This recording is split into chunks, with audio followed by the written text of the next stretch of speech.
అదేరా బాగానారా బాగా. అరే ఇక నేను జనవరి 1 నుంచి తాగుడు మంది అనుకుంటాను రా. అది అవదమ్మా. ఎందుకన్నా? కెరీర్ మీద కొంచెం ఫోకస్ చేద్దాం అనుకుంటాను. పైసలు సంపాదించాలరా. ఈ పనుల్లో కనిపించలేదు. అరే అన్న తాగుడు బంద్ చేద్దాం అట్లా సడన్గా మంచిది కాదు. వారానికి ఒకసారి అన్నది తాగాలి. తాగినాక ఎట్లా బాగుపడాలనేది ఆలోచించాలి. తాగినాక ఎట్లా బాగుపడాలనేది ఆలోచించాలి. కరెక్టే అన్న, సడన్ గా బంద్ చేయొద్దు. తాగుతున్నాయి కానీ మనకు ఆలోచన వచ్చేది బ్రెయిన్ షార్ప్ గా పనిచేస్తుంది అన్న.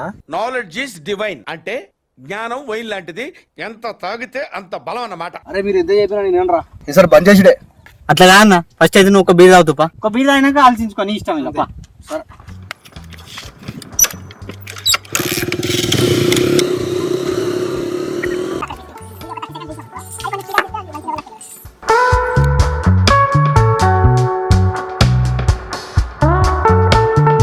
తాగుడు బంద్ చేస్తాడు. తాగుడు అన్న బంద్ చేస్తా, మనకు వాళ్ళు తాగుపిచ్చేది. మనం ఉన్నాక బంద్ చేసి ఎక్కడికి రానాడు. ఎట్లా బంద్ చేస్తాడు చూద్దాం. ఈ బాడుగులు ఉన్నంత వరకు నేను తాగుడు బంద్ చేసిన కష్టం కదా. ఏం చేద్దాం, ఇంకో బీర్ తీసుకుందాం. అవుదాం, ఈ బీర్ ఎట్లా అయిపోయింది. ఖతం, bye bye, tata, good bye, Gaya.